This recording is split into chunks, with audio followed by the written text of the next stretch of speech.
Welcome, everybody. Yes, my mic is on. We're off to a much better start this time than last time. Welcome to our live Week 7 recap show.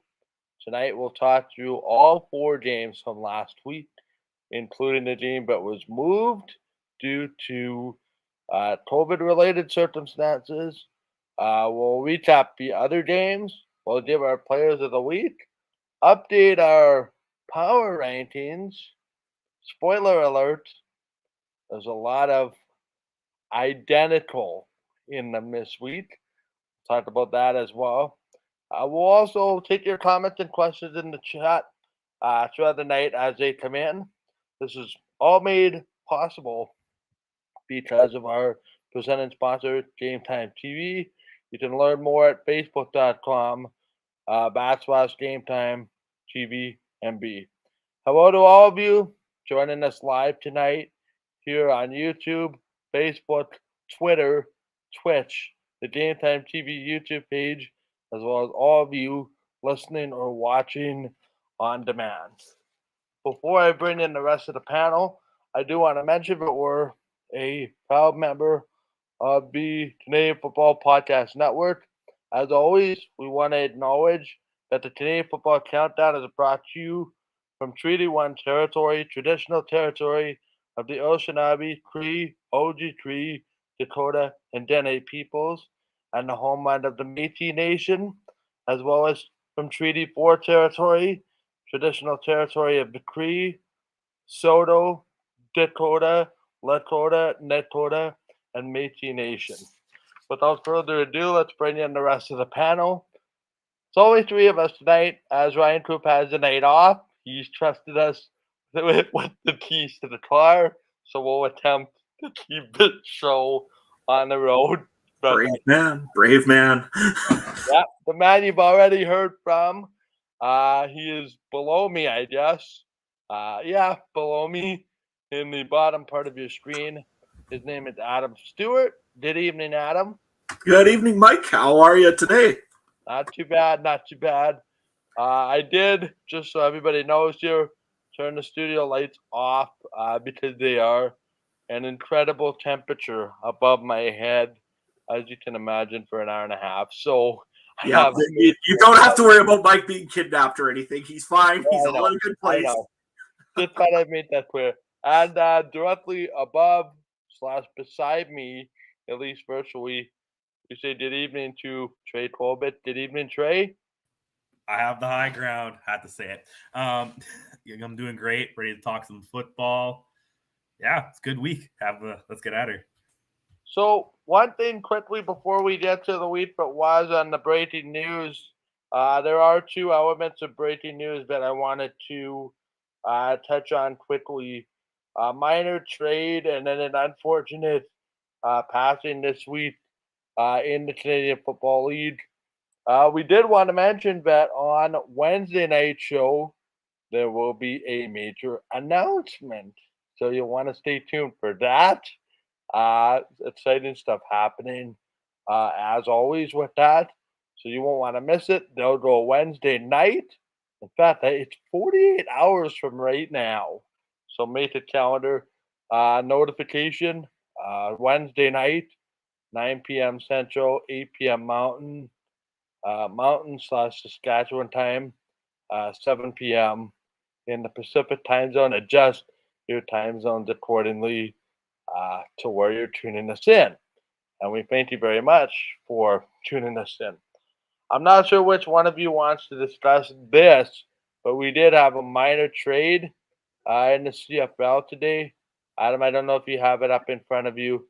You do? Okay, we'll talk about this. It's a trade between the Elks and the Redblacks. Not earth-shattering, but I guess quantifies as breaking news. Yeah, for sure. And let's face it, I always wanted to be a commissioner and say that we have a trade to announce. In this case, the Edmonton Elks acquire Levi Noel, Canadian wide receiver, and an 8th-round draft pick from the Ottawa Redblacks in exchange for a 7th-round draft pick in 2023. Look, this isn't a big trade, obviously. I mean, you're trading a Canadian receiver that hasn't played a whole lot for Ottawa recently. But let's face it, Edmonton's tweaking and trying to make that roster just a touch better. If it means having a little bit more Canadian depth, I kind of welcome the trade. Trey, anything on this trade that you're kind of looking at? Not really. It's a slow news week. The Pope's in town. There's nothing much else to talk about, right? So, yeah, I think that that's just one of those trades that probably wouldn't be talked about most days. So let's just go on to the next thing. Yeah, it's a trade. It's a trade minor in detail at the time, which could be quite significant down the line, depending on what happens. Yeah, let's watch news- Levi Noel get like about 200 yards next week or something. True. He's going to be Ryan's fantasy play of the week on Wednesday. Watch. Absolutely. Anyway, the other news on a serious yet somber note is the passing of former CFL commissioner and minor football champion in Canada, Doug Mitchell. He has a facility in his name on the campus of the University of British Columbia, otherwise known as UBC.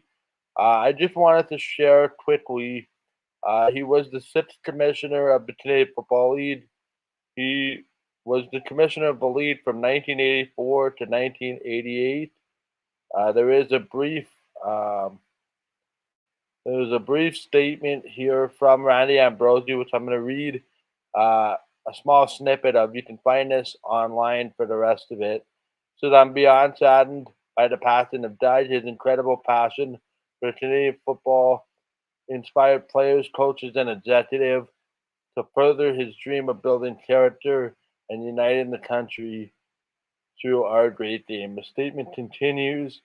You can read it online in its entirety from Commissioner Randy Ambrosie. So all the best to Doug Mitchell and his family on his passing. It's a death for sure that's going to be felt much more than just the CFL, but youth sports as a whole and Canadian football as a whole. I just thought we'd touch on that before we get to our recaps tonight.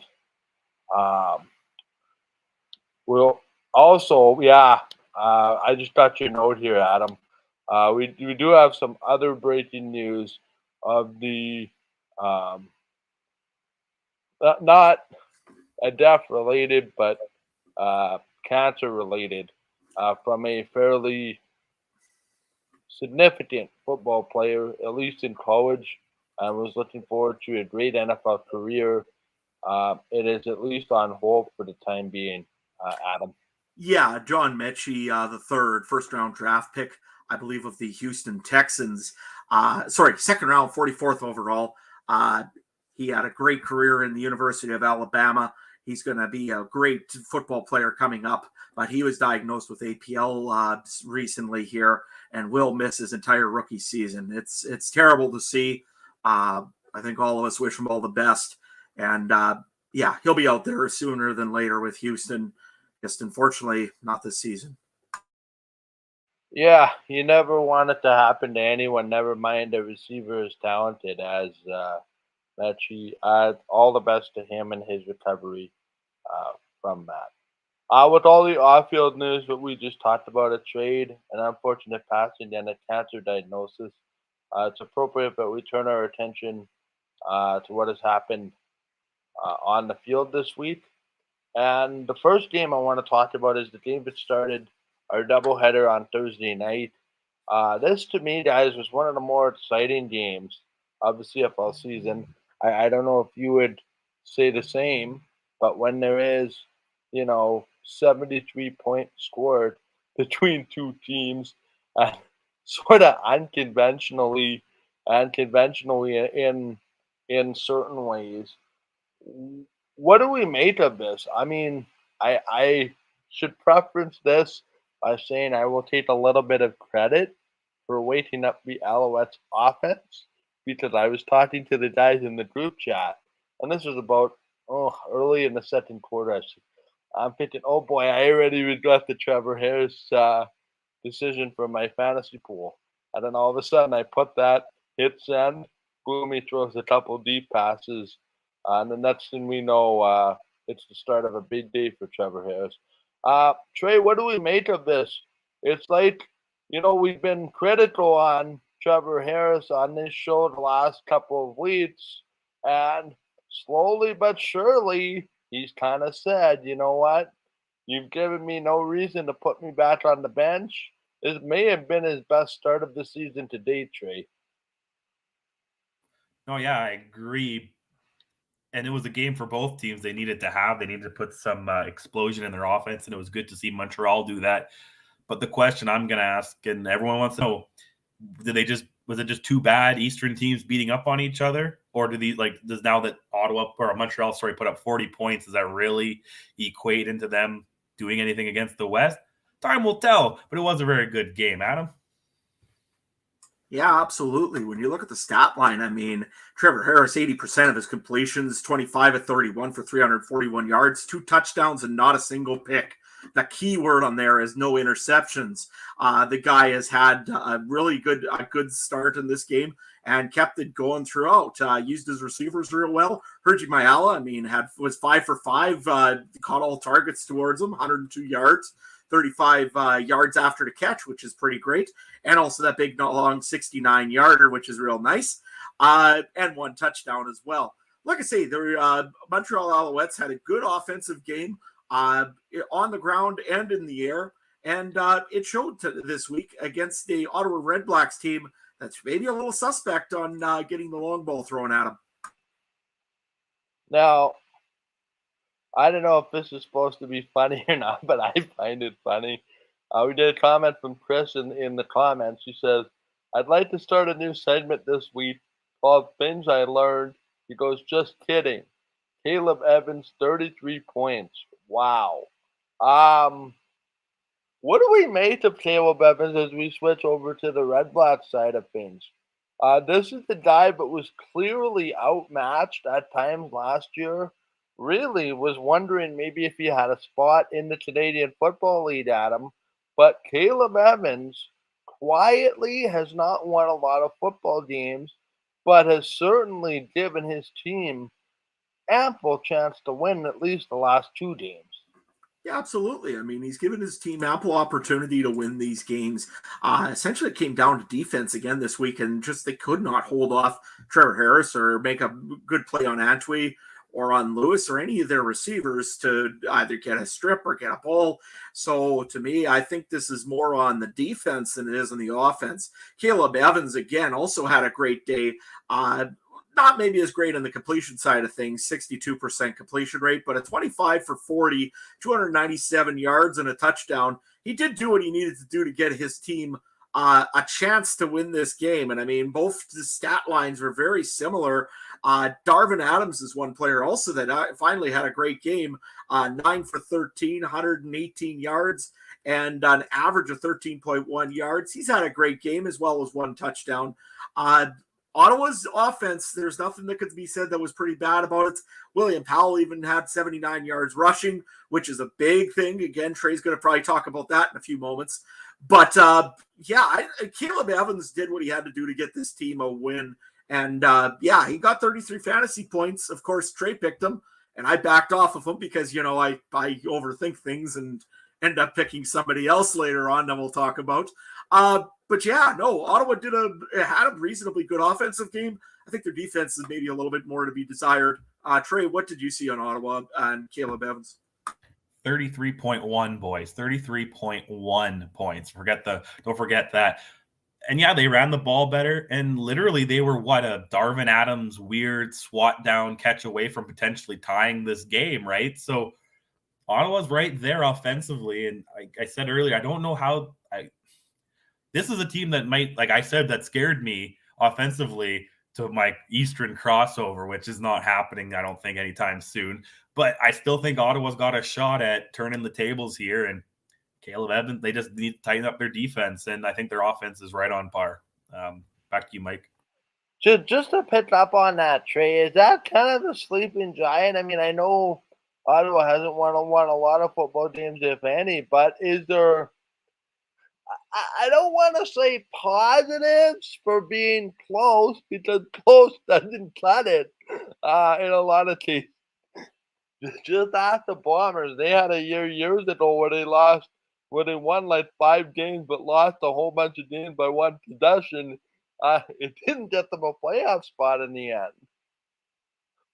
What do we make of this? Because I know there's that portion of the fan base that says, we're so close. We just need one play here, one play there to swing in our favor.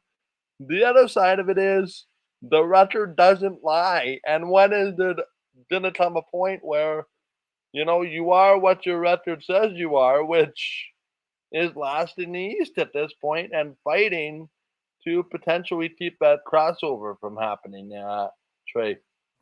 Yeah, I'd like to think they're the sleeping giants in the East, but their next game's a Sunday afternoon against Toronto, who just comes off of 2 big wins against the Roughriders, right? So, can you guys hear me? Yeah. Oh, okay, sorry. I thought someone was going like that. And I'm like, oh no, there's the button's not clicked. But yeah, I think, back-to-back losses against the Roughriders. So Toronto had back-to-back wins against the Roughriders, playing the Redblacks next week. I think that's going to be a big test. Yeah, I think finally, I mean, I know we're 7 weeks into the season here, but we're getting to the point, guys, where I think we need to start drawing conclusions about certain teams and, making conclusions about certain others. We'll leave that up for debate for another time. One of the teams that picked up a win last week but couldn't follow it up, although I will give them I guess, a gold star for coming on short rest, giving the BC Lions all they could handle. But again, Hamilton stuck at 1 win. BC continuing to build that resume, Adam, with win after win after win, and kind of showing that loss to Winnipeg was maybe not going to deter this team from where it wants to go. And I guess resume building in BC to show that, this isn't the BC Lions of years past. This is a team with a new attitude and a resume win coming off a bye in your own park against, the 2-time defending East Division champions is a nice feather in the cap, considering their last game before the bye against the Bombers didn't really go according to plan. Though, yeah, BC, again, they're keeping on winning, and good teams win football games. Let's face it, there's no denying that. What I look at, though, is the steam starting to come out of Nathan Rourke just a little bit here. If you take a look at the stats here, this game, 22 for 30, 73% completion rate, about 250 yards, and a lot of those were on 2 big plays to Lucky Whitehead, essentially at the beginning of the game. 2 touchdowns, but the big thing that I'm starting to watch is 2 interceptions. Have teams started to maybe start to think about they figured out a little bit of Nathan Rourke here, or is it finally that this offensive line is starting to maybe meet some of the matches? Like, again, Hamilton does have a pretty good defensive line to put pressure on that offense. I'm wondering if maybe this is starting to be where people are starting to key in a little bit on Nathan Rourke. Trey? I'm starting to get this little gut feeling about BC that there could be turning into the next Winnipeg. And I'm only going to say, they're going to find ways to win. And we're going to talk about Caleros later. He threw 2 or 3 picks, did he not? And still come up with the win. 5 turnovers on the Sunday game, and Toronto still won. So I don't know. You're going to have interceptions and fumbles in the CFL, but the BC Lions are finding a way to win. They only needed to score 13. They did a little bit better and scored 17, right? So I don't know. I want to – it's football. There's not many games, so we like to analyze each week by week. But, I think BC is still the top 2 or 3 teams in the West. So I'm not throwing any I'm not too worried yet. Quickly, guys, I just wanted to touch on, and it was kind of, I know, Adam, you have a point that you want to get to. We'll get to that in just a second. But what did you think of, Nathan Rourke almost throwing the ball game away there in the last 3 minutes. I don't know about you, but I had nightmares of a certain Rider quarterback during that last week, and it kind of bit his team. This one, he kind of forced it in there for the first time I thought all season, Adam. And it almost cost them. Thank goodness the defense bailed them out at the end. What do we make of that? And is that, as much as we're critical on the interceptions, like we've already discussed, is this not a learning opportunity about, a defense that bailed its young quarterback out of what could have been a potentially game-changing situation? I think you're right. It's a young quarterback learning the league and seeing what he can and can't get away with. And I mean, in this case, he did get away with it. I mean, let's face it, that could have been extremely ugly if that would have went the other way. Luckily, Nathan Rourke didn't have that happen to him in this one. But you know what? These things are going to happen as a young quarterback in the Canadian Football League. You're going to get bitten off once in a while. You're going to end up throwing that weird pick. But you're right, Mike. What you do is you learn off of it. You don't go and keep saying, well, that was a bad pick and push it down the guy's throat. You go and you say, well, it's a learning opportunity. I mean, let's face it. I think that Nathan Rourke is still well above that learning curve. Sometimes you're just going to have those kind of throws. Trey? No, yeah, I agree. We've been seeing nothing but double and triple tipped balls by defenders. You're going to have crazy things like that. You're going to have overthrows.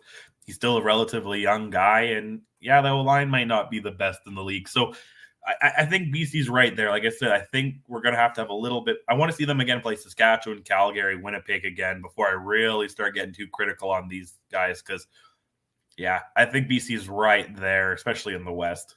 Mike? Yeah, it's interesting because now we try to determine what the Hamilton Tiger Cats are, and I mean they follow up a win, which some would say they're lucky to have, last week with this performance. Granted, it's on a short week. Granted, they come across the country. But again, you know what? It's honestly, guys, it's a quarterback that I would expect anyway to know better than to do a couple of the things that he did in that game. Not to say that it was Dane Evans' fault, but I'm beginning to wonder. Yes, they're in the East Division, but yes, it seems like that path to the playoffs is getting narrower and narrower. I just keep saying, there's going to be that one game where they break out, and it's going to be the start of a, 5 or 6 game win streak. I thought that was them last week, and then they come, granted all the circumstances that I've already mentioned, and then they have a very disappointing offensive performance. To me, I had no problem with their defense, but again, it's one good, one bad, one good, one bad from their quarterback, and again, a running game that I thought was better, but they didn't do quite enough there, Trey. Hamilton or BC? Sorry, I missed either. Hamilton, yeah. Yeah, no, I think Hamilton is I think, yeah, they got a big game upcoming this week, which we'll talk about Wednesday, battle for second. That it's tough. Yeah, they had an opportunity here to rattle off a couple wins. But yeah, BC is tough. I don't know. Again, it's hard to compare because we can't give BC the crown for beating Hamilton. So should we be giving Hamilton, first overall pick next year just because they lost to BC? Probably not. But I think there's a lot of season left, and again, Hamilton can still be there. We've seen Montreal and Ottawa how they played. And Toronto. I think they got as close to lucky wins against the Riders back-to-back as he can get. So they're not really proven. So that East is still up for grabs. I can't really – it's so hard to crown the winner of the East after 5 or 6 weeks now. It's like none of them have given me anything, right, Adam? Yeah, no, I agree. And I mean, if you take a look at the CFL stats right now, Hamilton is 1-0 against the East Division opponents. That's what's going to eventually win the East or lose the East. This game against BC, obviously, I mean, they would love that as a big morale victory A 5-point loss against a team that's a pretty good BC Lions team is not terrible. But that being said, their offense really, really needs to do something with their run game. Don Jackson had about 70-some yards here. I'm just trying to find it again here. But Don Jackson had a little bit of a running game. But again, it's Dane Evans running for his life, essentially, to get those extra plays off. And it's not working, essentially. 297 yards this week for passing for Dane Evans. Doesn't have a legitimate, this is again, I'm not a shot to the receiving core, but there's not that legitimate deep threat on this Hamilton Tiger Cats team right now for Dane Evans as well. So you look at all the pieces that Hamilton has around Dane Evans. There's something that's needed there, obviously. And Dane Evans, obviously, also needs to pick up the play. He's been all right. But again, when you're getting into these later games and once you start moving on to more East Division opponents, you want to try to win these games and not only just win them, but you want to win them pretty handedly in case it becomes a tiebreaker situation where it's points against or points for, so that you could turn that around. The other thing also is Hamilton actually came out a little bit better on the turnover ratio this time, which is the first time in all season that they've done that. So things are starting to something's happening to Hamilton, I'll say that. But the results are still not on the board for a W. I know we talked about this a little bit, guys, and I mean, Adam, you were kind of alluded to it a little bit.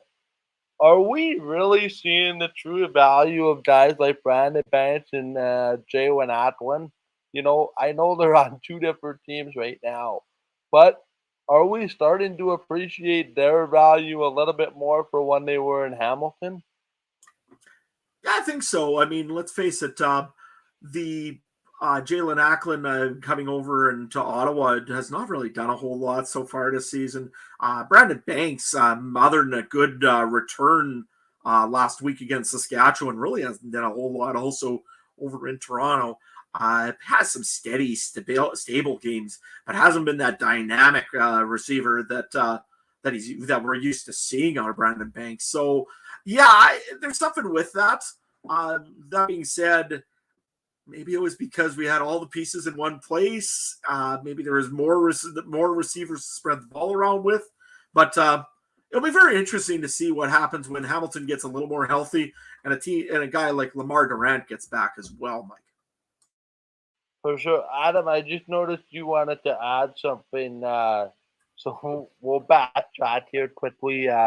Allow you to pick up your thought on something I wanted to bring up as well, but forgot. Yeah, so in the end of that game against Montreal and Ottawa, Mike Moore ended up going and making I'll say it like this, high tackle over on the first, it was, I think, the running back. I think it was Jess Von Antwi, if I'm not mistaken. Makes a high tackle on him, called as a high tackle, 15-yard penalty. Ottawa gets the ball way up further, first down. All of a sudden, you're sitting around and you're wondering, well, okay, what's going on here? And all of a sudden, Andre Proulx picks up the mic and says that there was the command center reviewed the play and said, no, that wasn't a high tackle, so we're going back there. Okay. Odd. Then all of a sudden, you go down about 3-4 more plays later, and there is a huge sack on the play on Caleb Evans. Again, Mike Moore, high hit, hitting the quarterback high. Instant throwing the flag, roughing the passer, 15-yard penalty, half the distance to the goal. Would have given Ottawa a first down instead of a second down to work with. In this case, I think it was actually going to be third down. So, okay, fair enough. And all of a sudden, again, long delay. Not sure what's going on. And all of a sudden, Andre Proulx pulls out the mic, goes in the usual Andre Proulx way, says that there is no infraction on the play. This will be third down. And you're like, oh, all right. Okay. So what? I didn't know I know that we are all about getting the rules right. Don't get me wrong. I appreciate that you get the rule or get the call right. But is this getting to be a little excessive, sitting around for almost a minute and a half, letting their command center review this ball, making sure that everything's good, and then being, oh, by the way, we're overturning this. And I mean, Ottawa fans are losing their mind by this point. Trey, I don't know about you, but I'm one of those guys that just wants to watch the game. If that's what you see on the field, referee, call what you see. Good enough. Thank you very much. Wait till this ends up against Saskatchewan and I start screaming one day because there's a call missed. But Trey, what's your thoughts on this command center stuff? Yeah. See, I'm a normal like that too, because when we see it the other way, when they don't throw a flag and then the command center steps in, I'm not a big fan of that either. So, but I think you have to have it both ways. If you're going to come in and say, oh, that is a hit late, you do need to come in and say, no, that wasn't that. But I know it's tough for me to overturn it because there was a couple, but then there was a few big hits this year. I think Big Hill got away with one last week. There's a couple guys that seem to get away from him, and then they decide to start Andre Proulx starts trying to call him and protect some of these guys, and the command center overturns them. It's crazy. Proulx's my favorite referee. I don't care what you say about it. Hands down, favorite referee. So I think he probably got them right the first time. I'm going to say in the 2022 CFL, they were probably high hits, and I don't know what the command center was doing. But again, if you're going to call it one way when there wasn't something, you got to call it both ways. Mike? Yeah, guys, that's where my problem steps, right? Because there comes a point where if you want to call a penalty, fine. It's a penalty, it's a penalty, it's a penalty. You're going to call it whatever happens. You don't want to start to be second guessing yourself. Should I call the penalty because the command center might overrule me? Like, to me, I think we have to define where the command center can step in. And I believe, yes, it should be both ways. But I believe the command center should only call and correct the play if it's egregious. Like, to me, to make a call from the boardroom is not disrespectful, because that's not the right word. It's a disservice to the officials on the field, and I think it removes, like, to me, if I am a 6-year-old kid or a 10-year-old kid old enough to understand CFL, and I watch that sequence in play, I'm going to see that the CFL officials can get overruled by the command center, which basically setting where the referee's ability to do his job on particular plays is put in doubt. Listen, I'm one of those that says the command center needs to overturn egregious stuff. Obvious. Okay, the officials messed up, it's going to happen. But to overrule an official's judgment, to me, that's going too far. To say that, I'm going to sit in a room in Toronto and overrule my officials who's on the field, and my hockey and Chiefs will attest to this. You have no idea what is going on in a boardroom. You don't know what's going on in the boardroom on the field, and vice versa. I would sure hope that there's a level of trust at the official that's trying to officiate the game on the field. Because I'll tell you something, the guys are on the field for a reason. I understand the command center wants to overrule, but I think we have to revisit this egregious stuff. And the last thing I want to be doing is overruling the guy who is in charge of the game and sees what he sees. Because there's certain things that you see on the field, but you just don't see in a boardroom. And I'm with whichever one of you said this. I think as much flat as Andre Proulx gets, I think he's by far one of the most consistent officials in the CFL. He refs so many Grey Cup games for a reason. He deserves to be given the benefit of the doubt.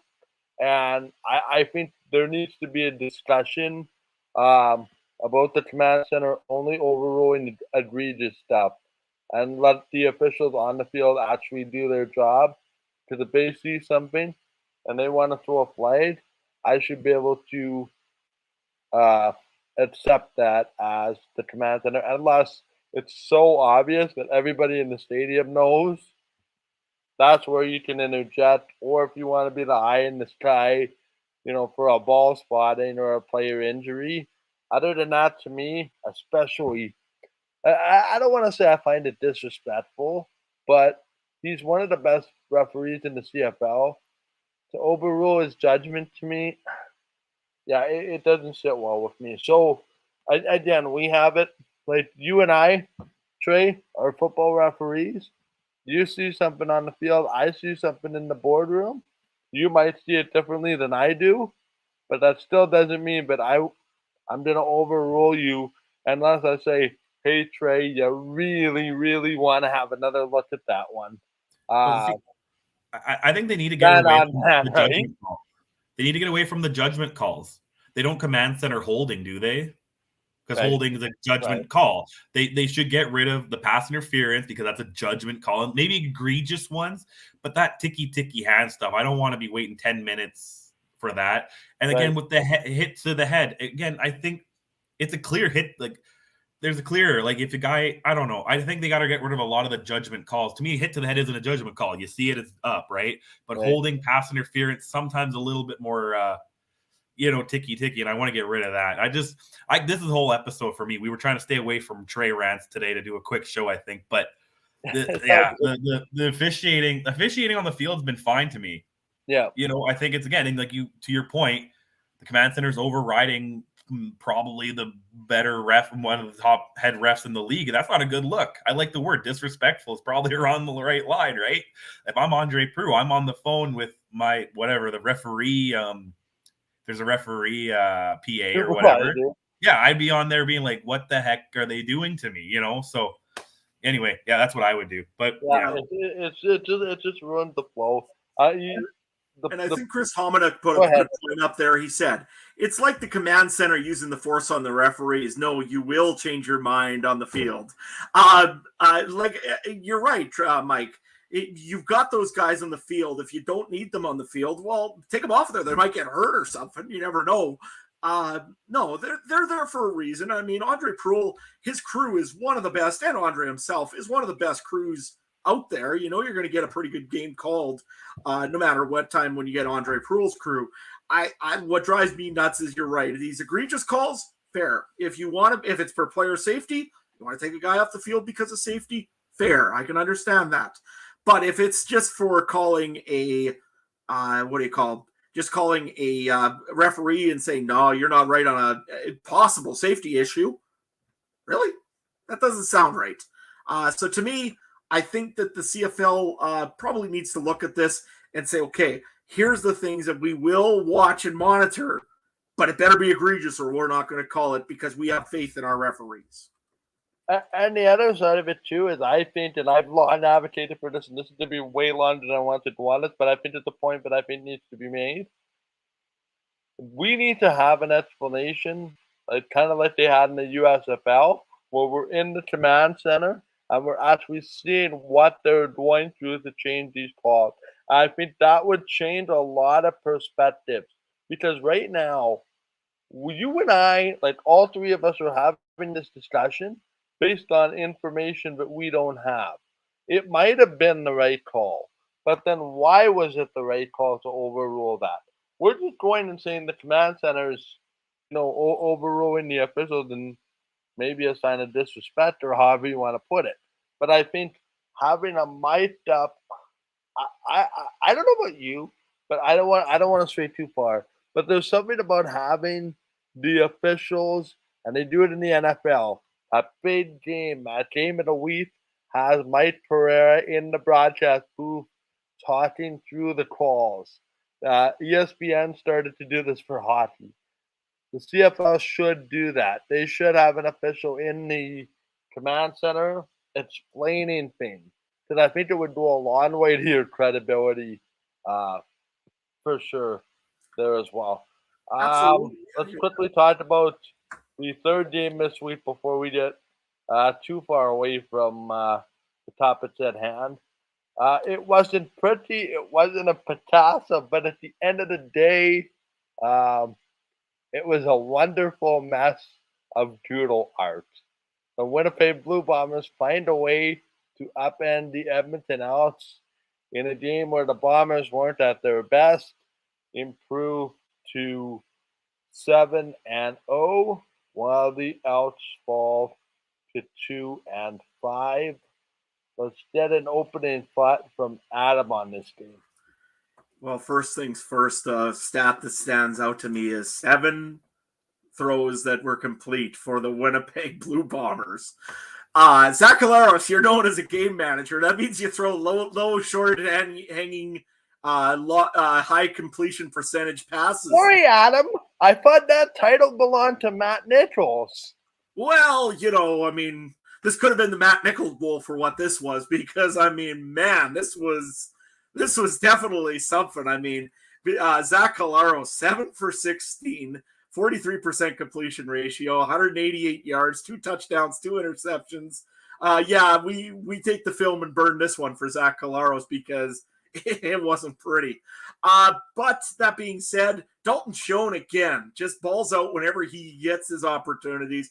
4 for 9, 146 yards, 55 yards after catch, which is awesome. An average of 36.5 yards, takes 181 yard play to the house. I mean, let's face it, Dalton Schoen had a game for the Winnipeg Blue Bombers. That being said, though, I really, really want to get you guys' thoughts once more on this Winnipeg run game.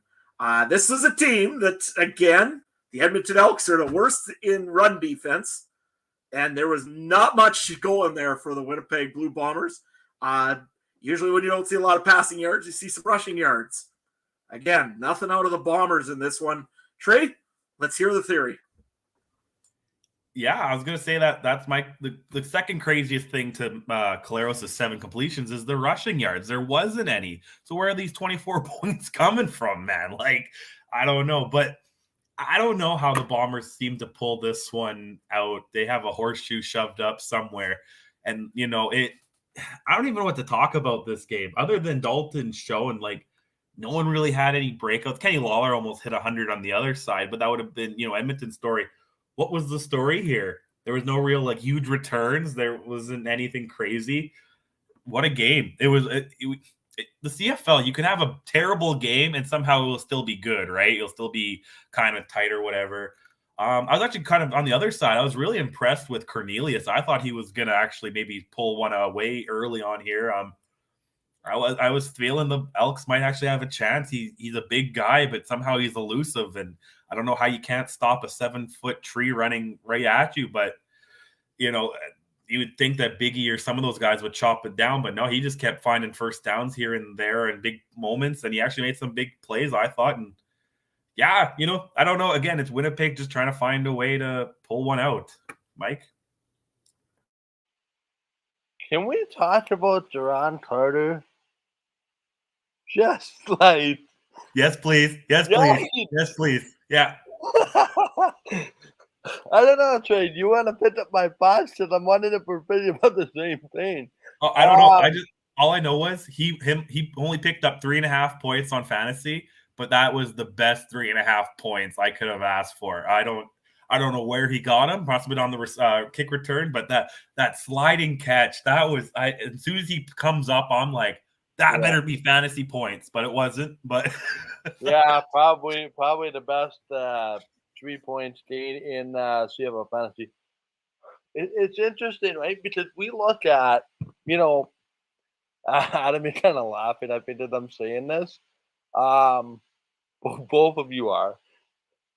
There is a polarizing isn't the right word.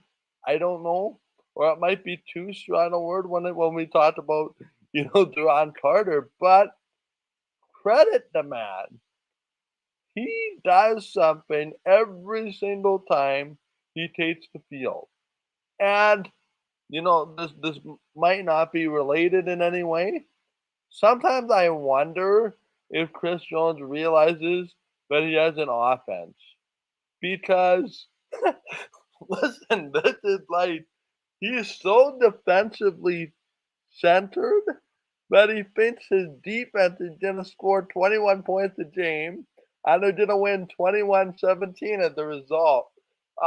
No, but guys, I think it's seriously time that we start looking at Taylor Cornelius as a long-term solution for Edmonton. I mean, that was a pretty darn good game, under the circumstances of which um, I want to see more of this guy down the stretch.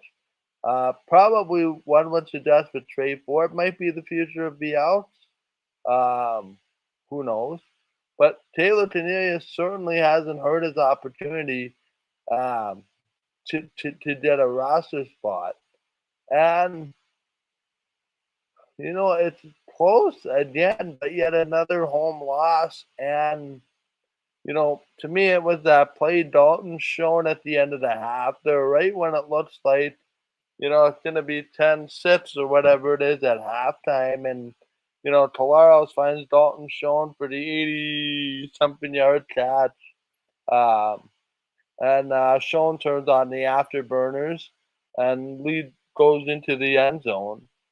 But you have to wonder, that one play, if that touchdown doesn't happen at the end of the half, we might very well be looking at a different football game, because another quick, interesting tidbit is the time of possession.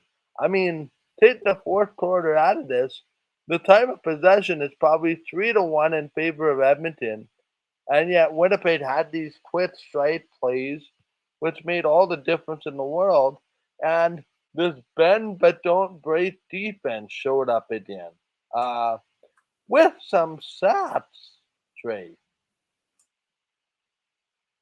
Oh yeah, big sacks. But the thing was, I can't remember if it was the third or fourth quarter, but somewhere the Bombers ended up having a 9-minute drive. So yeah, they scored quickly in the first half, and then they NFL'd it and wasted down the clock, right? And thanks, Chris. I'm always a lot. Yes, I was a lot last show, and I will always be a lot every show.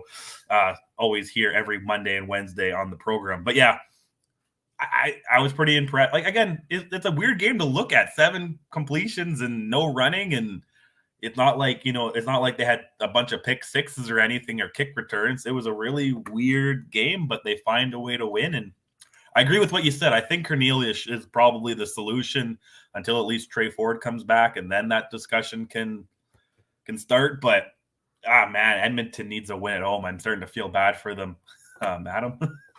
Yeah, it's kind of getting rough there. But just one more quick point on Jerron Carter. I'm going to call him Ricky Bobby from now on, because he does exactly what he does with a NASCAR truck car. Either he goes and gets a victory with an interception or a pick six, or he crashes the car trying, with Dalton Schoen absolutely burning him for 81 yards on that touchdown just before the half. Look, Winnipeg is a very, very good hockey, not so much maybe right now, but a football team.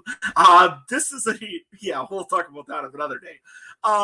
But you know what? They are a good football team, and that is because... Are you foreshadowing something, Adam? Because I would get pretty excited for the fall if you were. Yeah, we'll talk about that one maybe closer to October.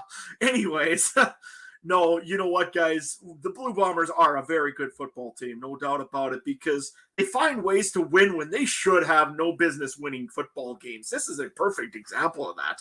I mean, if you told me that Zach Calero throws 7 balls that are caught and you have no real rushing game, I mean, you did it by committee, but there was still not a big rush, and yet you still get 24 points on the board, you got a great defense. And let's face it, defenses win championships. That's why you see Chris Jones trying to change his defense every game, because he still knows that this is not a winning defense that he has there. That being said, I think that the Blue Bombers are a very, very good football team, and they're going to stay that way till somebody can beat them, and beat them handedly. They're going to stay right where they are, and they're going to stay at the top of this league. Edmonton, yeah, sure would love to see them get a home win soon. I mean, those fans have been suffering long enough. Mike? Honestly, reminds me when the Blue Bombers opened IG Field and couldn't buy a win in there for the longest time. The first 3-4 years there were not good, and well, look what that turned into the last number of years. Very quickly, guys, if we could we talk about something that I don't think gets a lot of credit? I just not, I hate to use this as a Winnipeg thing, because Winnipeg is the thought of CFL rightly being 7-0, but there's a lot of injuries league-wide this year. I think I said the word of the day. I think I said this in the group chat was depth. Um, Blue Bombers find a way, like they mix and match and piece together. And Carlton added Jersey leaves the game with what would only be described, I think, as a serious injury. And that's man up mentality. Can we speak as a whole in the CFL, not just the Bomber thing, but how important depth is in football, Adam? Because it's one thing to have star players. It's another to have star players go down.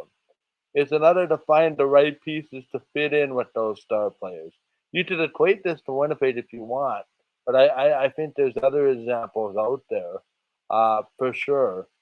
But can we maybe speak to just how important depth is on a football team? Like, and not just any kind of depth, but the right kind. The guy that comes in, makes an immediate impact, knowing what your roster needs, to be successful, pushing the right buttons, motivating. I just keep thinking about, a coach that says, keep grinding in practice, that's your opportunity, and then to have, that one opportunity to kind of turn on the lights. I think really it ties into our next game so beautifully as well. So we'll head there too.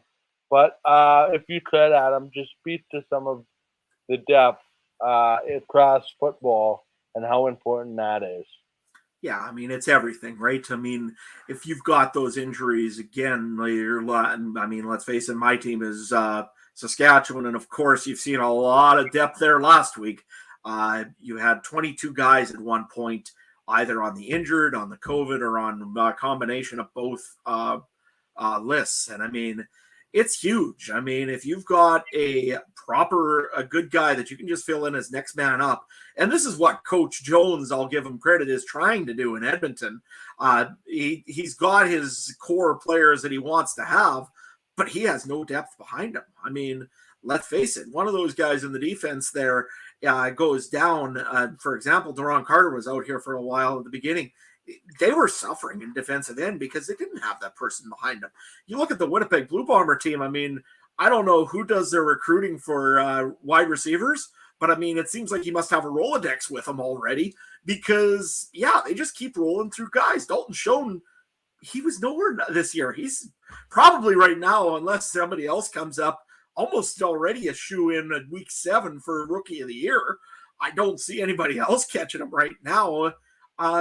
And same thing also with Charleston Colway or whatever. Sorry, I can't say that name. He looked good there. The receiver for Winnipeg, 6'9" or 7 foot cheat code that they had there for a little while. He looks great as well. Adedussi? That's the name. Anyways, but Saskatchewan's the same way. I mean, you look at that team and they've got a pile of depth. When you got a guy like Charleston Hughes coming in and is your depth player, not expected to do much, but comes in and has a great game like he did against the Toronto Argonauts. And let's face it, he did have a great game. It speaks to the volume of players and the quality of players that you've got behind you. You look at other guys on this Saskatchewan team. Tevin Jones, I mentioned him about 2 weeks ago, saying, look at this guy and make sure that you're watching him. Has a breakout game here, gets his opportunities. Sam Elliott, Emilus, rookie receiver, Canadian, looks great. You've got lots of those guys on this Saskatchewan Roughrider football team that are just beautiful in depth. And I think that, you're going to see more and more of it. Those are the teams that will win you games, even when troubles occur. Trey, what do you think on depth?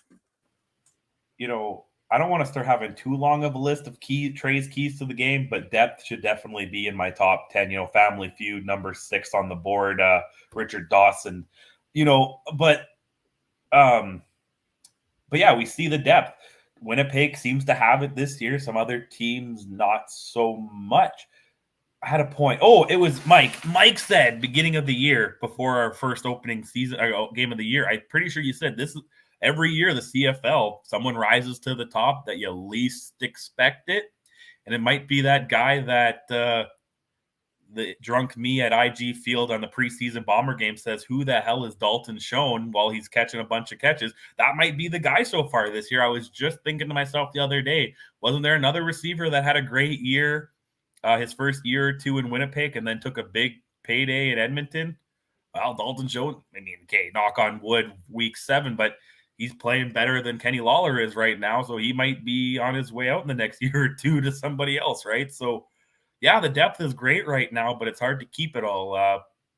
Yeah, that's football. Next man up. If I thought, good thing the Roughriders did have a third-string quarterback. Otherwise, Adam or Gaynor would have to have gone out there. But, yeah, get the arm warmed up. But, it's football. You got to always have next man up, right? Really quickly, Adam, you're in that neck of the woods for sure and talking to a lot of Rider fans on a daily basis. There has to be, despite the loss 31-21 as we move on to our fourth game. For 52 minutes, they were more than in this football game. It was the last 5 minutes where they, had 17 points rolled on them, including, a reverse kickoff, which I'm still trying to figure out.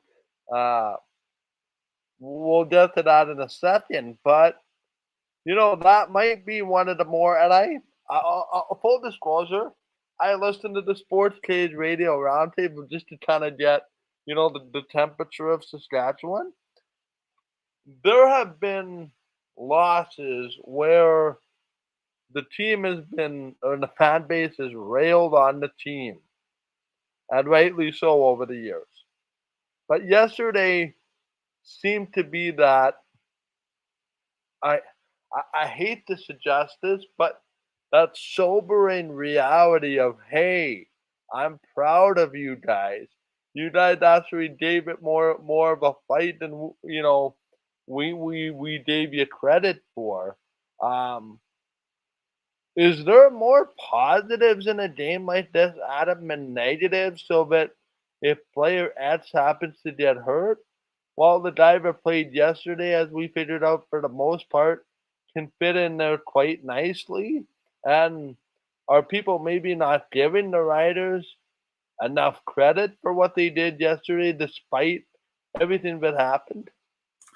I think they're giving them a little bit of credit even if they lost this game. I mean, let's face it, Jake Dolegala had 2 practices with the ones. Again, you got 4.5, 5 hours to practice with the ones, plus a walkthrough. And by the way, kid, you're going in and you're going to take it and run this game for 60 minutes.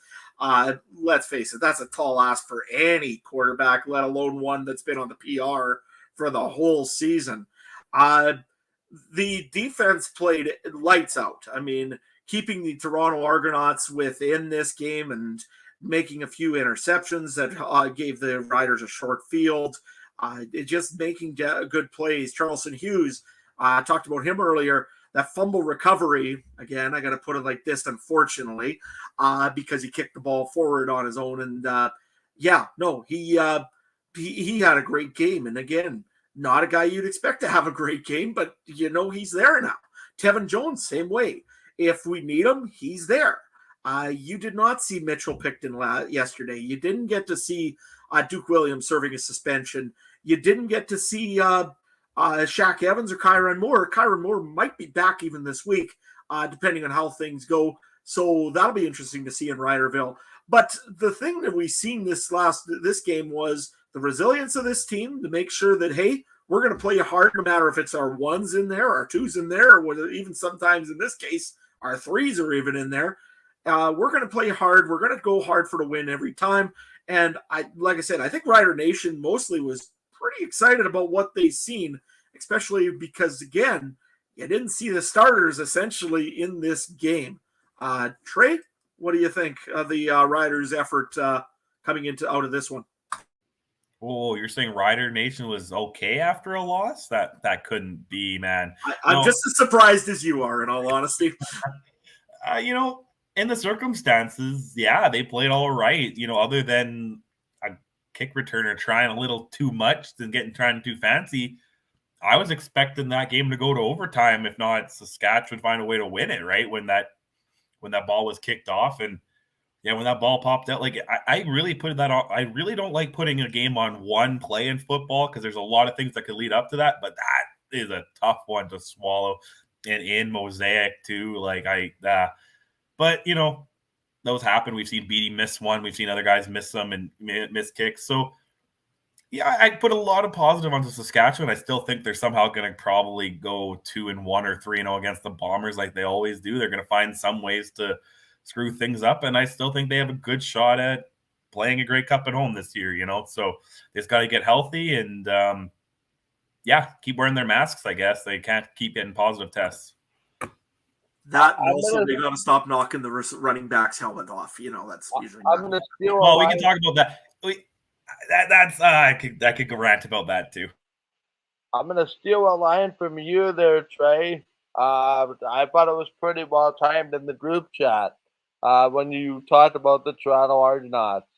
We found out exactly why Andrew Harris gets paid what he gets paid yesterday, Trey. Oh, 100%, and I think I said last week, that's the guy you want in late October, November playing football. And I had this whole prepared today. Andrew Harris, he was practicing for November in Mosaic against either the Roughriders, the Blue Bombers, the Stampeders, whoever he's going to be playing. And he's going to run 150 yards over him, and his helmet's going to pop off 30 times, and he's going to put it back on and keep going. It's just what it is. That's what I literally said that on Wednesday's show. That's the game where you have Harrison, and I really don't think they should have won that game, but Harris definitely did all he could do, and you can't really ask much more from him than that, right? Right, Adam? No, absolutely. I mean, Andrew Harris is just still a beast. I think probably Winnipeg's looking over there and saying that we gave up what? A little bit, maybe not. Maybe they aren't. Maybe they're not worried about it. But you can't tell me that they aren't looking at it and saying, yeah, that maybe isn't so great. And I'm sure also Saskatchewan is counting down the days until Andrew Harris retires and doesn't come back to Mosaic Stadium to be the boogeyman. Because honestly, every time he comes into Mosaic Stadium, he always has a game and runs over to Roughriders. It don't matter what defense is in there. That guy is a truckload. Got over 10,000 yards. I had an amazing game again.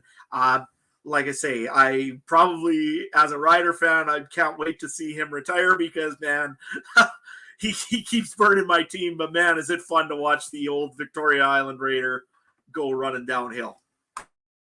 Really quickly, guys, what did we think of McLeod Bethel Thompson? We'll start with Adam this time. I thought, again, you know what?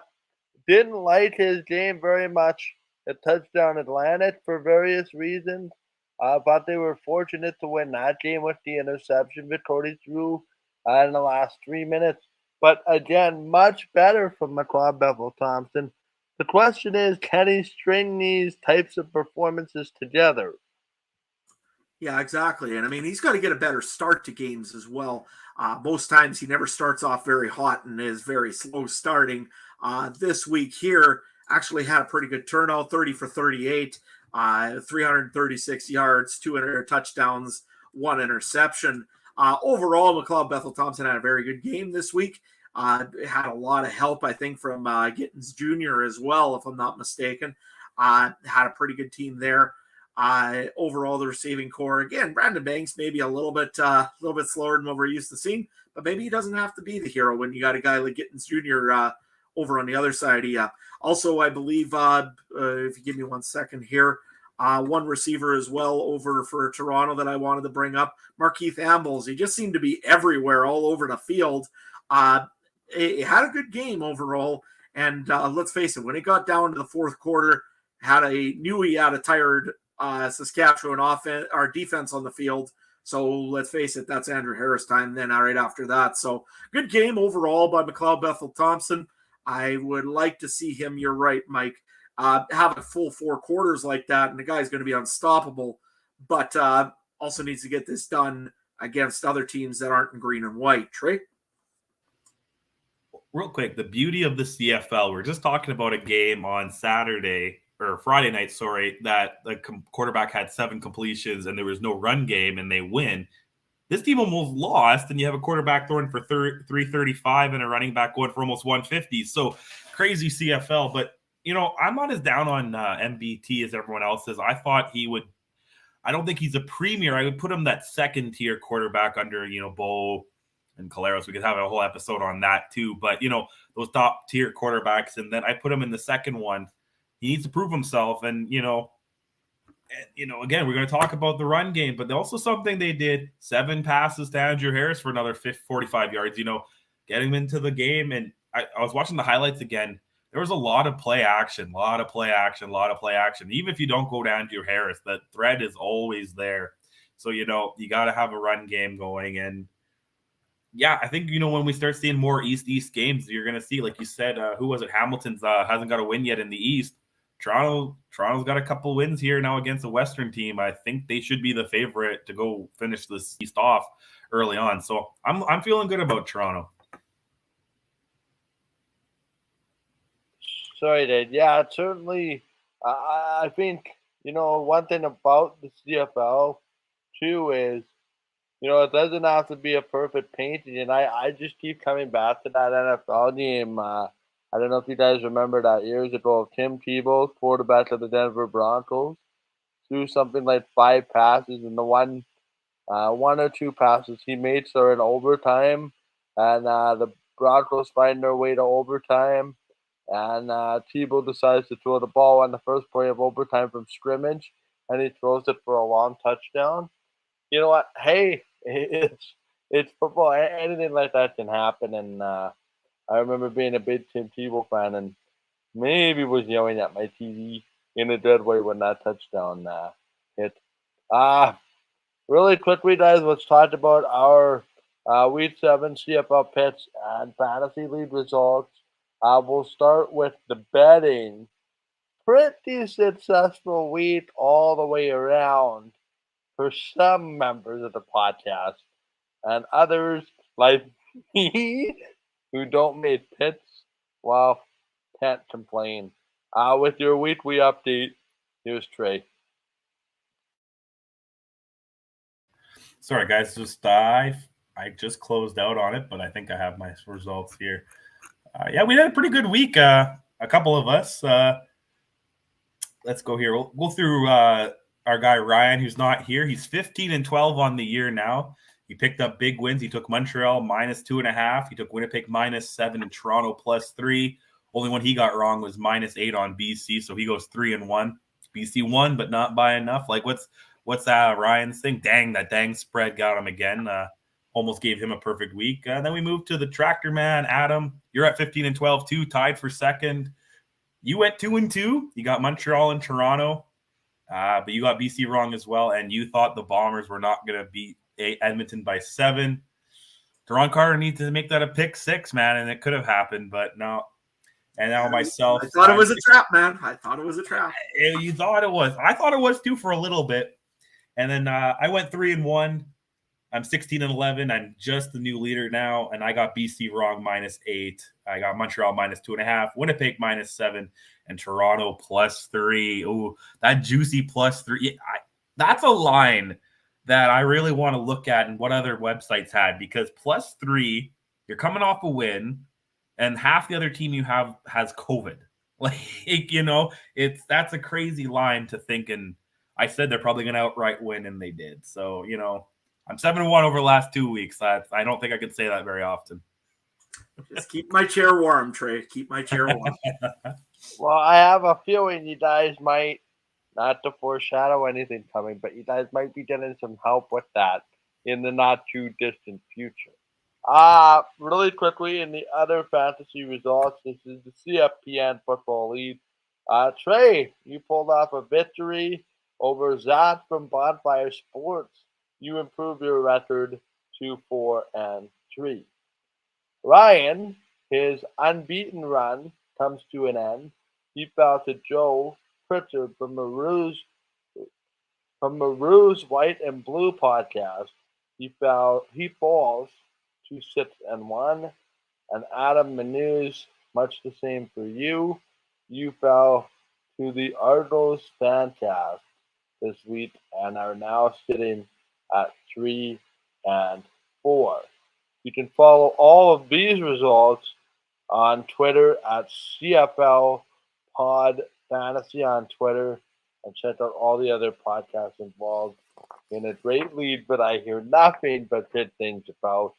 But it appears my application got lost in the mail again. So I'll have to have a talk with the commissioner about that one. But the one thing where my expansion papers did successfully pile was in the Canadian Football Countdown Fantasy League. The Week 7 totals are in. Ryan, who is off tonight, led the week, had a week high score of 110.5. I was next with 88.6, buoyed by some big performances from Dalton Schoen and Andrew Harris. Adam had 71.8 points this week, and Trey had 54.9 points. Overall, Adam leads by a smidgen over 3 point. I can't do math. We'll call it 3.5 points. 642.9. Ryan next at 639.3. I'm next at 558.2. And Trey has 482 even. Guys, just a quick comment from both of you. I know that you are in our fantasy league, but also in the fantasy league for the CFPN. Just how difficult was it? And I'll get one of you to maybe comment on this. Just how difficult was it to make a roster this week, given the uncertainty with the Toronto Saskatchewan game? I'll tell you what, it was going to mess my weekly one up for the CFC countdown, because let's face it, I rely a lot on Saskatchewan, and Bo Levi Mitchell was already on a bye, and so that means if McLeod Bethel Thompson don't play, I got no quarterback. So I was sweating a little bit for the weekly one. For the one for the CFL Podcast Network, I mean, let all credit to the Argos Fancast. I mean, they switched it up, picked up some Argonauts, and had a great game. And yeah, I got to pick up the pace here, make some trades, make some calls, and figure out what I got to do, because this week here, as we'll allude to more on Wednesday, it's Civil War again, part 2. Battle of the Heroes this time. Right, Trey? Yeah, and that one, I'm actually surprised how well I did. I thought Deron Carter was going to give me negative points somehow, but no, I ended up doing all right. Yeah, my system's working on that in our the Canadian Football League Network podcast. I don't know how it's working, but it's working its way. But in ours, I don't know what I need to do, guys. Bedard's first overall this year. Is this his draft? I don't know. We'll try to find him. Find somebody next year to rewrite this ship, I think. He's multi-talented. He'll play football too. Yeah. Oh, but since we're here on fantasy, I think how much do I have to pay you guys that we can do a league vote that Deron Carter's defensive points will count? Because I'll pay you guys whatever, and Commissioner Ryan, if it's 3-1, Commissioner Ryan can't say no to that, right? So, Commissioner Ryan, if you're watching, I sense the appeal paper coming. Yeah. On a more serious note, guys, it's time for the players of the week, and I just want to pull this up here quickly. I don't have the nice slide where you push one and push the other, and they pop up, but here they are for everybody. We'll start with Adam's player of the week. Who do you have for player of the week? I mean, people can see it, but why did you pick Gittins Jr. as your player of the week? I mean, let's face it, he had a great game against the Saskatchewan Roughriders, and a secondary that has been playing pretty good for a Saskatchewan Roughrider team. He was that open target for McLeod Bethel Thompson most of the night. Made some plays, he had 152 yards, and of course that one major touchdown that, well, let's face it, I mean, if he didn't have that one, it could have been the other way right away for the Saskatchewan Roughriders. So to me, Curly Gittins Jr. there had a really good week, had a very strong week against the Saskatchewan Roughriders and a good defense, and came out to play. Mike, why did you pick Dalton Schoen? You know what? This might not be the flashy of the pits, but just at the time in the game in which he picked most of his yards. I thought a Bomber offense, but was scuffling for the most part, and Dalton Schoen comes up with a big catch before the half to have a touchdown. Pretty key moment in the game. Also, anytime you can have the amount of 146 yards in today's CFL, especially on 4 catches, that's pretty darn good to me. Ryan submitted his player of the week, and this is one of my actual honorable mentions as well. And it should say quarterback Trevor Harris, not wide receiver Trevor Harris. I was copy and pasting the templates over. So he went with quarterback Trevor Harris, 25 out of 31, 81% completion rate, 341 yards, 2 touchdowns, 0 interceptions. Ryan picked them. Ryan admitted to us earlier today that he's been a little bit hard on Trevor Harris lately. Well rewarded with the player of the week. A guy joined the Canadian 10,000 rush club, 10,000 yard rush club, and that's where we're going for Trey's player of the week. Oh, yeah, it's hard not to give it to this guy. Joined some elite company of Pringle, Reed, Allen Bright, and Charles Roberts. You know, anytime you're in the category with those guys, it's pretty easy to give you a player of the week. But he earned it as well. You know, 143 yards, didn't get to the end zone, but picked up some hard-earned yards. And he worked hard enough to get his helmet falling off a bunch of times, right? And you know, it's hard to go against Andrew Harris. You know, like I said, what Adam alluded. Do we miss him? Yeah, maybe not now, but October, November, we'll see how that goes when that Grey Cup, Toronto versus whatever Western team in the Mosaic. You want a guy like Andrew Harris running the ball when there's 10 feet of snow and, and the crowd runs out of Pilsner, right? You know, you need the run game to go. I'm actually told, Trey, that they're actually adding heated pipes to the Pilsner things to make sure that it doesn't freeze when the game's on. You know, I do like Mosaic. I really do like Mosaic. I want to go to this game one in November, regardless of who plays. So we'll see what happens. But I think Toronto and Andrew Harris has a very good shot of being there with how the East is looking. And I'm sure Harris is going to pass Roberts soon and a couple other guys on this list, especially if he keeps playing this way this year. And I was going to say, I want to make a hot take. If Harris somehow wins the Grey Cup this year, I bet that's his retirement, right? He proved it that he can win without Winnipeg. Maybe he wants to go up the list a little bit more, but that's my prediction. If he wins the Grey Cup in Saskatchewan, you know, maybe even against Winnipeg, he'll probably retire. That's an interesting point. I was just thinking about that earlier. You know, because I would consider that to be both ways, right? There's not a lot of people that suggested that Winnipeg could win without Andrew Harris. Certainly, you know, the same could be held true the other way around. Quickly, let's get to the. Give me 1 second here. Whoops. I am a little bit new on the technical side of this. The Week 7 power rankings, pretty much the same for. I think, Trey, you'd be okay if I kind of rattled off the power rankings for the three of us here just to move things along a little bit. The three of us, me, Adam, and Trey, have Winnipeg, Calgary, BC, Toronto, Saskatchewan, Montreal, Edmonton, Hamilton, and Ottawa. I think it's pretty self-explanatory. This is one of the easier power rankings to rank. I think we're starting to finally see some separation. Ryan, who's off tonight, had Winnipeg, Calgary, BC, Toronto, Saskatchewan, Edmonton, Montreal, Hamilton, and Ottawa.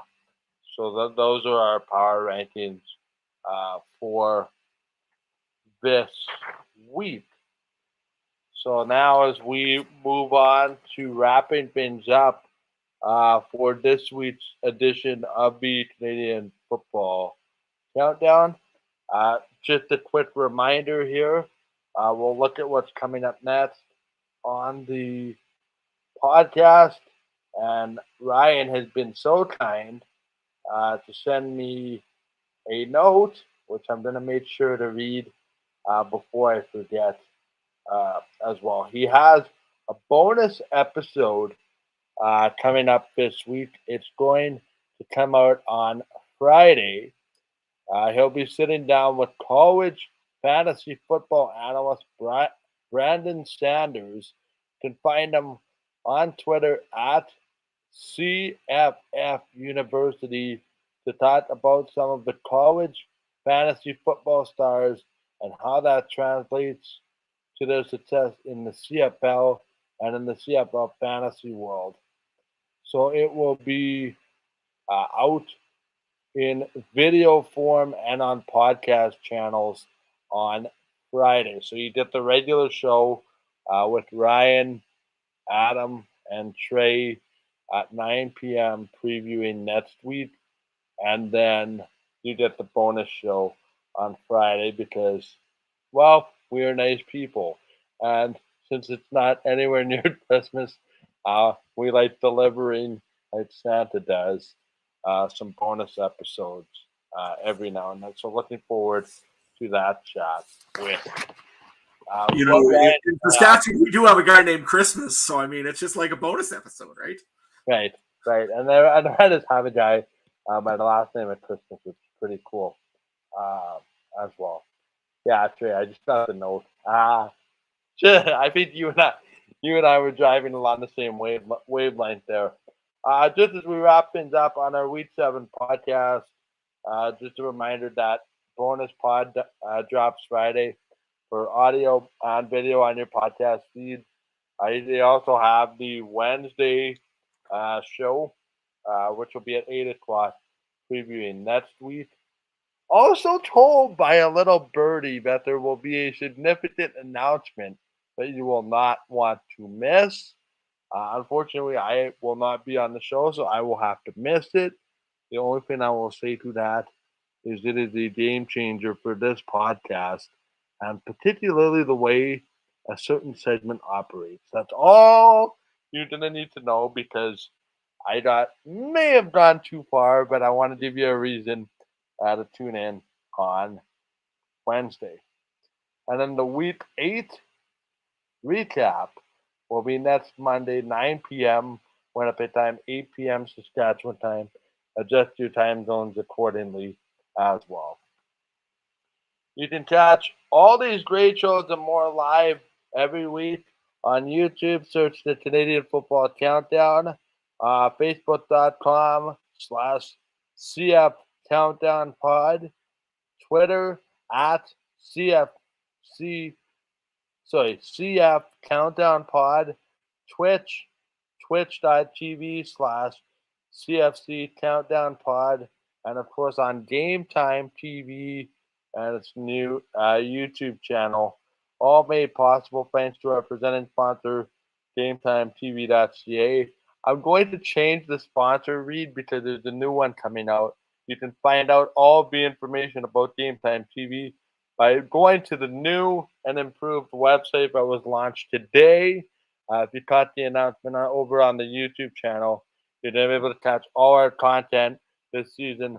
Watch.GameTimeTV.ca. So you stay tuned for that. Some exciting announcements to come with that. In fact, one announcement that came out today, Game Time TV excited to be back for another season of the Manitoba Women's Junior Hockey League this October.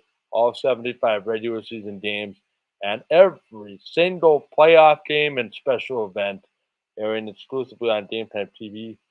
More information to follow in the coming weeks.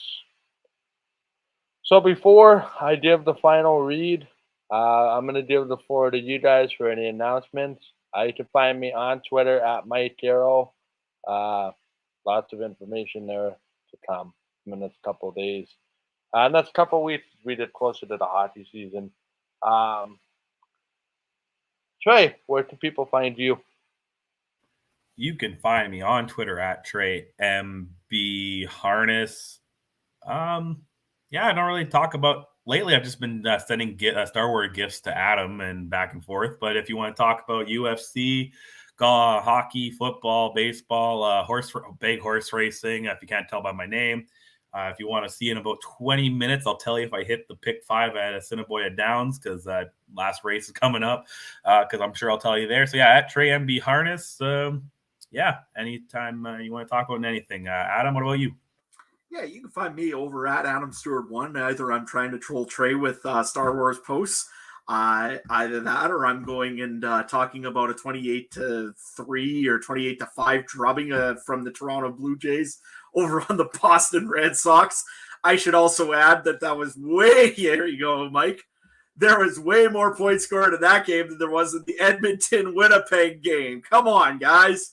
Anyways, you can find me over at Adam Stewart 1. If you're looking for Instagram content, Farmer in Sask.